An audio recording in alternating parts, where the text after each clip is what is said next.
السلام علیکم ورحمۃ اللہ وبرکاتہ۔ ایک ایسا نبی جس نے اپنی زندگی شیروں کے ساتھ گزاری اور پھر جب لوگوں نے آپ کو آگ میں ڈالا تو آگ نے آپ کو معمولی سا نقصان بھی نہیں پہنچایا۔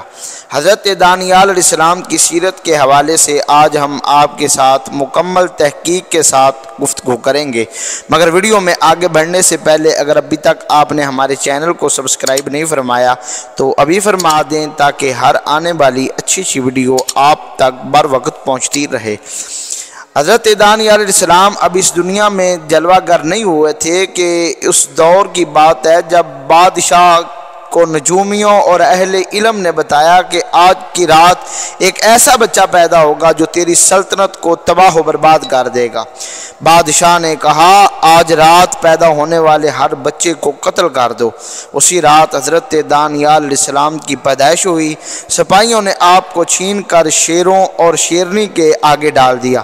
دونوں نے آپ کے تلووں کو چاٹنا شروع کر دیا، آپ کو کوئی نقصان نہ پہنچایا۔ اللہ کی اس کرم نوازی کو آپ نے ہمیشہ یاد رکھنے کے لیے اپنی انگوٹھی کے نگینے میں اپنی اور دو شیروں کی تصویر بنوائی تھی، جس میں دونوں شیر آپ کے تلووں کو چاٹ رہے تھے۔ اللہ پاک نے آپ کو نبوت و حکمت عطا فرمائی۔ آپ علیہ السلام کی زبان عبرانی تھی، آپ بنی اسرائیل کے نبی تھے، حضرت موسیٰ بن عمران علیہ السلام کی شریعت پر تھے۔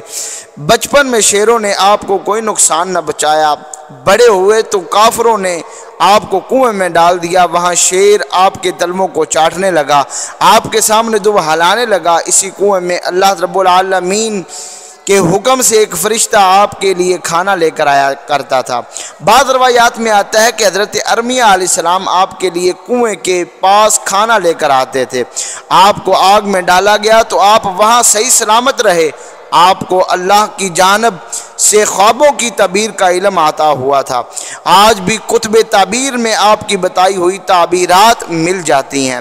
ایک قول کے مطابق آپ علم رمل بھی جانتے تھے۔ آپ علیہ السلام امت محمدیہ کے لیے تعریفی کلمات کہے تھے۔ مختلف ادوار کے بادشاہ آپ سے متاثر رہے۔ آپ کی نعش مبارکہ کے وسیلے سے بارش طلب کی جاتی تھی۔ آپ کی تدفین مسلمانوں نے کی اور مال بیت المال میں جمع کروا دیا تھا۔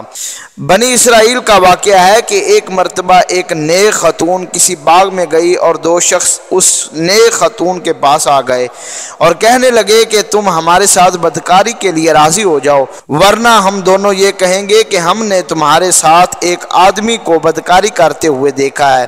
تو آدمی تو بھاگ گیا اور ہم نے تمہیں پکڑ لیا۔ یہ سن کر وہ نیک خاتون کہنے لگی میں تمہاری بات کبھی نہیں مانوں گی، اور وہ دونوں آدمی اس نیک خاتون کو پکڑ کر لوگوں کے پاس لے آئے اور اس خاتون پر گناہ کی تہمت لگا دی۔ اس دور میں یہ طریقہ تھا کہ بدکار شخص کو ایک جگہ 3 دن تک کھڑا رکھتے تھے، پھر آسمان سے آگ آتی اور اسے جلا دیتی، لہذا لوگوں نے اس نیک خاتون کو بھی اسی جگہ کھڑا کر دیا۔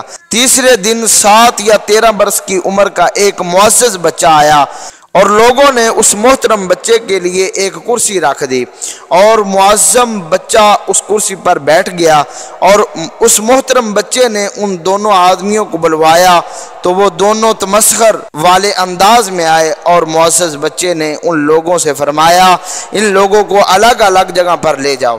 پھر ایک کو بلوایا اور پوچھا تم نے کس درخت کے پیچھے اس عورت کو زنا کرتے ہوئے دیکھا ہے؟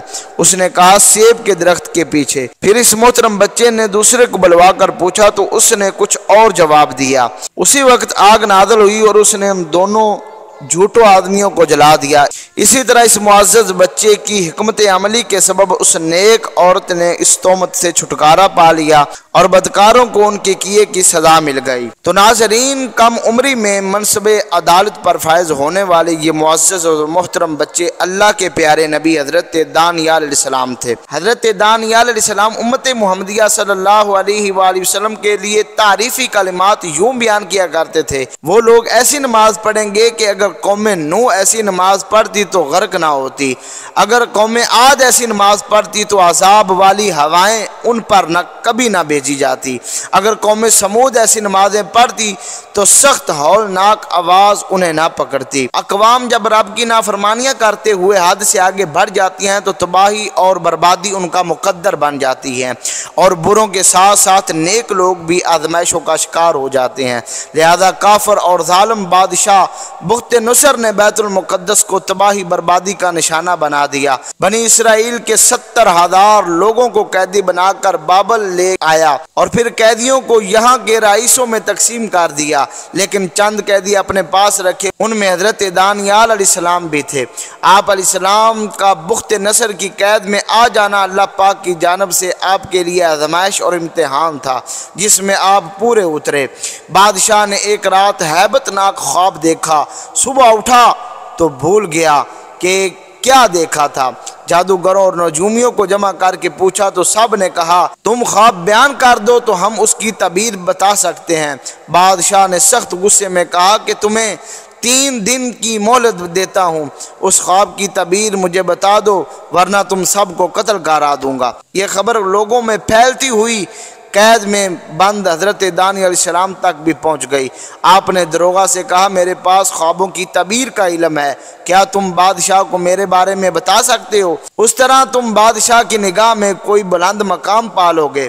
دروغہ نے کہا کہ مجھے ڈر ہے کہ آپ بادشاہ کے عتاب کا شکار ہو جائیں گے، شاید جیل خانے کا غم آپ پر سوار ہو گیا ہے کہ آپ اس طرح باہر جانا چاہتے ہیں، آپ کے پاس ایسا کوئی علم نہیں ہے۔ آپ نے فرمایا میرا رب مجھے اس بارے میں خبر دیتا ہے جس کی مجھے ضرورت ہوتی ہے۔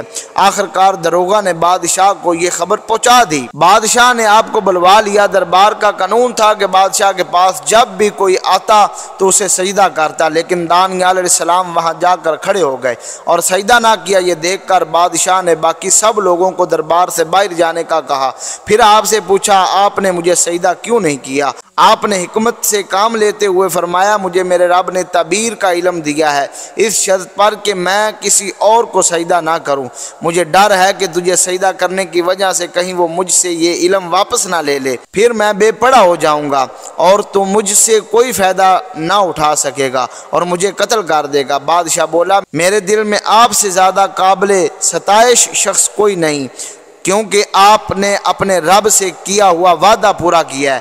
میرے نزدیک حیرت انگیز لوگ وہ ہیں جو اپنے رب سے کیا ہوا وعدہ پورا کرتے ہیں۔ کیا آپ کے پاس میرے دیکھے ہوئے خواب کی تعبیر ہے؟ آپ نے فرمایا ہاں مجھے وہ خواب بھی معلوم ہے اور اس کی تعبیر کا بھی علم ہے۔ آپ نے پہلے بادشاہ کو اس کا خواب سنایا، پھر اس کی تعبیر، جسے سن کر بادشاہ بہت متاثر ہوا۔ پھر بادشاہ نے آپ کو 3 باتوں میں سے ایک بات کو قبول کرنے کی پیشکش کی۔ آپ اپنے شہر واپس چلے جائیں اور میں اس ویران شہر کو دوبارہ تعمیر کرا دوں گا۔ امن کا پروانہ لکھ دیتا ہوں تاکہ آپ میرے ملک میں جہاں چاہیں امن سے رہیں یا پھر میرے ساتھ ساتھ رہیں۔ آپ نے فرمایا پہلی بات کا جواب یہ ہے کہ اللہ نے میری قوم اور ان کی سرزمین کے لیے تباہی و بربادی لکھ دی ہے۔ جب تک اللہ نہ چاہے تم بھی اس زمین کو آباد نہیں کر سکتے، جب اس کا حکم آ جائے گا یہ آزمائش ختم ہو جائے گی۔ دوسری بات کا جواب یہ ہے کہ میرے لیے مناسب نہیں کہ میں اللہ پاک کی امان و حفاظت میں رہتے ہوئے کسی اور کی حفاظت میں آؤں۔ تیسری بات فی الوقت زیادہ آسان ہے جب تک کہ حکم الہی نہیں آ جاتا۔ امید کرتے ہیں کہ آپ کو یہ ہماری ویڈیو اچھی لگی ہوگی۔ مزید انشاءاللہ حضرت دانیال علیہ السلام کی سیرت کے حوالے سے ہم آپ کے ساتھ شیئر کریں گے نیکسٹ ویڈیو میں۔ تب تک کے لیے اللہ حافظ و ناصر۔